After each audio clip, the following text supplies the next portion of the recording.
साथियों, आज भारत नई रीति और नई नीति पर चल रहा है।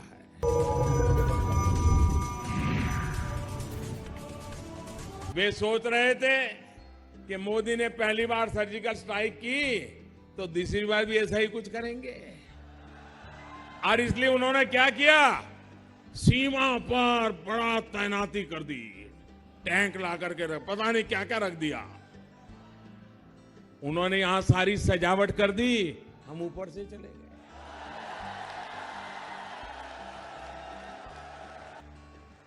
वो तो यही सोच रहे थे कि भारत पर घाव किए जाओ, हमले किए जाओ, प्रॉक्सी वॉर किए जाओ, भारत तो कुछ नहीं करेगा, वो हाथ पर हाथ जोड़ करके बैठा रहेगा। देश के दुश्मनों में भारत के प्रति ये जो सोच बनी है, तो उसका मूल कारण 2014 के पहले जो सरकारें थी रिमोट कंट्रोल वाली, उनका रवैया ऐसा था, इसके कारण इनको ये आदत हो गई थी।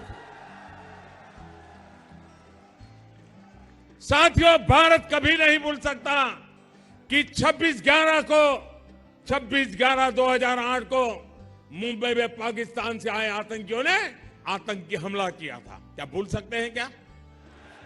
उस समय कुछ करने की जरूरत थी कि नहीं थी? दुनिया हमारे साथ खड़ी हो जाती कि नहीं हो जाती? लेकिन इसके लिए दम चाहिए दोस्तों।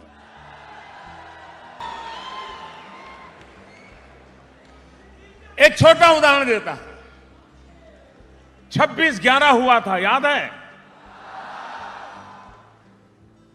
26/11 याद है ना? मुंबई में आतंकियों ने हमला किया था। बाद में क्या हुआ?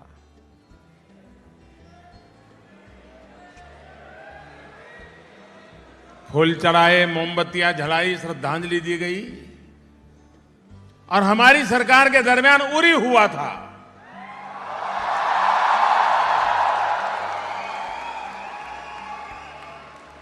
उरी के बाद क्या हुआ? क्या हुआ? ये बदल हुआ कि नहीं हुआ? तब इतनी बड़ी मात्रा में निर्दोष लोगों को मौत के घाट उतार दिया गया, और सरकार सोचती रही। उरी ने हमें सोने नहीं दिया।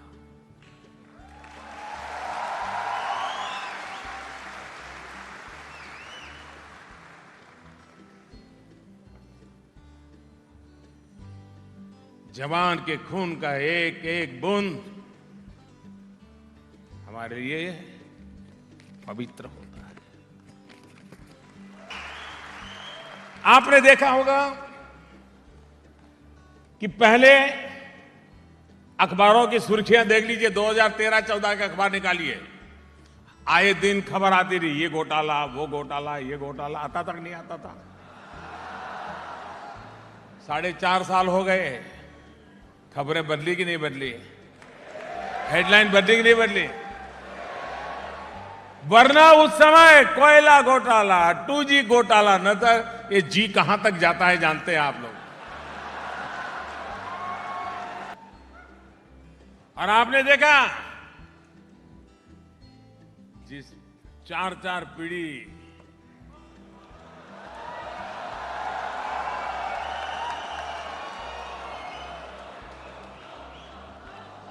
उनको नाम लेते ही देश कांपता था।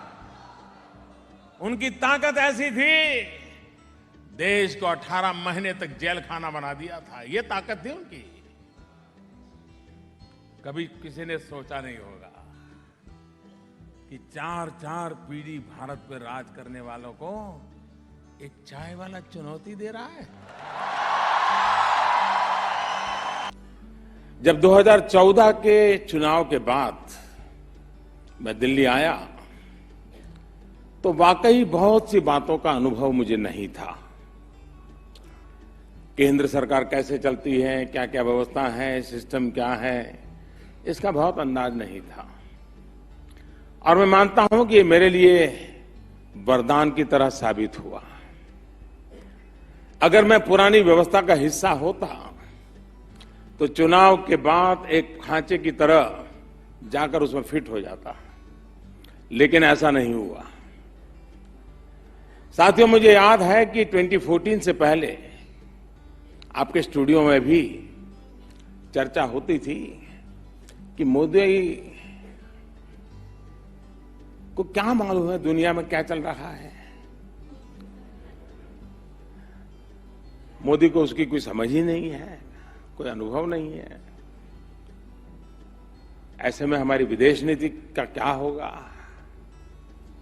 ये सवाल थे और स्वाभाविक थे, मैं नहीं मानता वो गलत थे, क्योंकि एक राज्य के अंदर सीमित रह करके काम किए हुए व्यक्ति के लिए सवाल उठने बहुत स्वाभाविक है।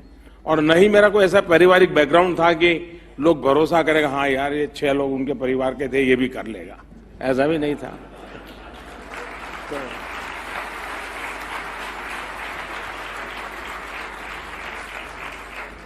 तो सवाल बहुत स्वाभाविक थे, लेकिन बीते दिनों के घटनाक्रम में आपको दिखाई दे गया होगा कि भारत की विदेश नीति का प्रभाव आज क्या है।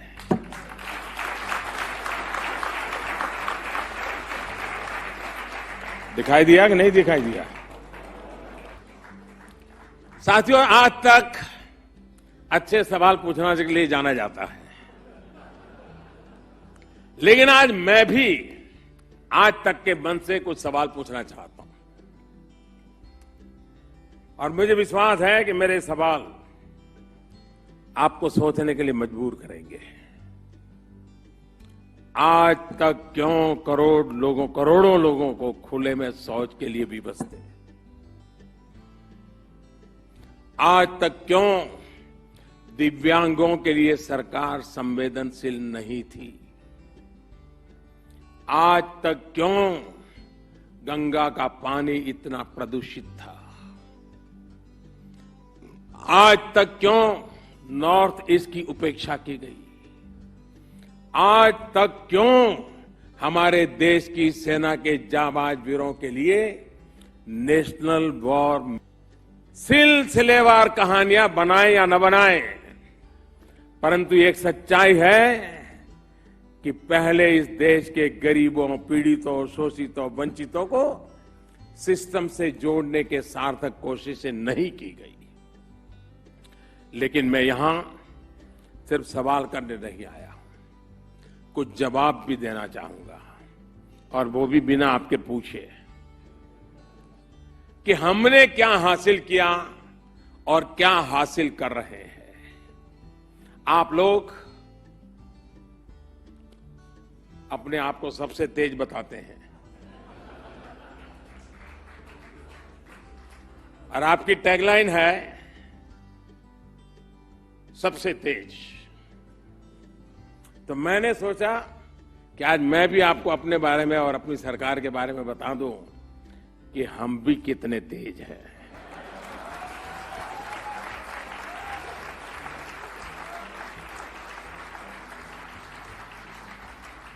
आज हम सबसे तेज गति से भारत में गरीबी हटा रहे हैं। आज हम सबसे तेज गति से बढ़ने वाली बड़ी अर्थव्यवस्था है। 1991, आप चौंक जाएंगे, 1991 से देखें तो पिछले 5 साल की अवधि में हमने जीडीपी ग्रोथ सबसे तेज गति से बढ़ाई है। 1991 से 1991 से देखें तो पिछले 5 साल की अवधि में हमने सबसे तेज महंगाई दर को घटाया है। आज देश